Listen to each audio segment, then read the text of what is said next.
Hey everybody, I am back for a fourth and final video on the topic we've been discussing, windsurfing basic board shapes and their features. So we talked about tail shapes, we talked about bottom contours, we talked about how volume distribution affects other board features, and today I want to talk about what is the best board for the Great Lakes and Lake Erie and Lake Ontario.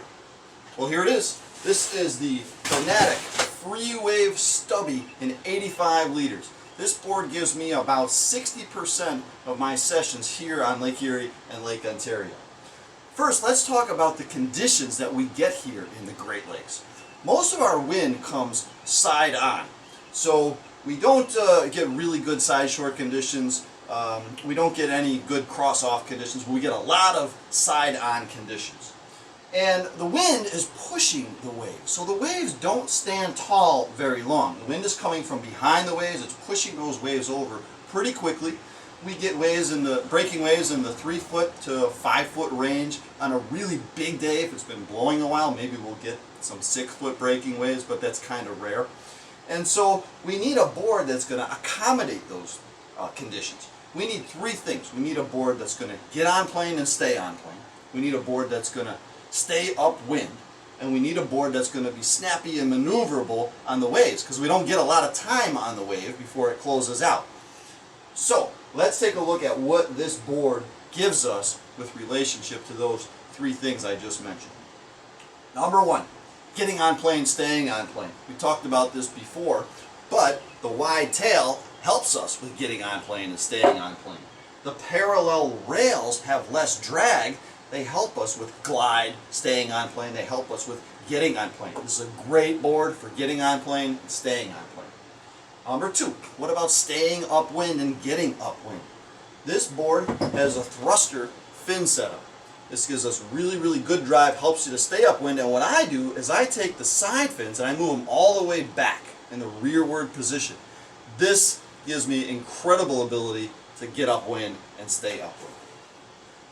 And number 3, we're talking about snappiness and maneuverability. Again, we don't get a lot of time on the waves that we have here before they close out, but we can have a lot of fun if we can snap the board around on a backside turn. We can have a lot of fun playing on the waves if we have the right board.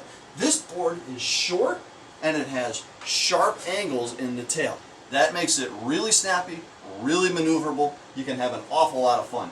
I ride this board in my entire quiver of sails, from 5.3 meters down to 2.9 meters. The sweet spot's probably my 4.7 to my 3.7, 3.3, somewhere's in there, but you can ride anything really from a 5.7 down to as small as you have.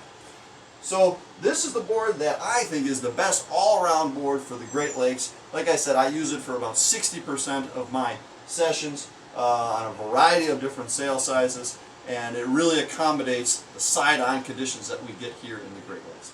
Hey, if you like this video, click the subscribe button on YouTube, and then as I make more videos, you'll probably get the notification that says a new video is available, and I'll keep making them. I'm having a lot of fun, and I hope you're enjoying them. Have a great day.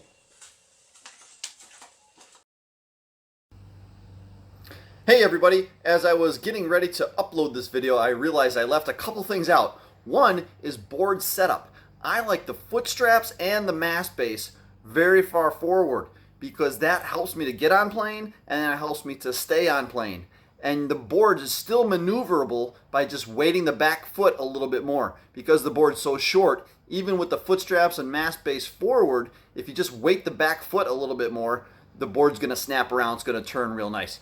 And then the other thing I wanted to add was with regard to the planing ability of the board, the stubby board, on front side riding. Because it has the wide tail and because the rails are fairly parallel, when you're coming into a front side turn, you can really stay on plane so you have enough momentum to get back up the wave, and then you have the maneuverability to hit the lip. So just wanted to add that. Have a great day.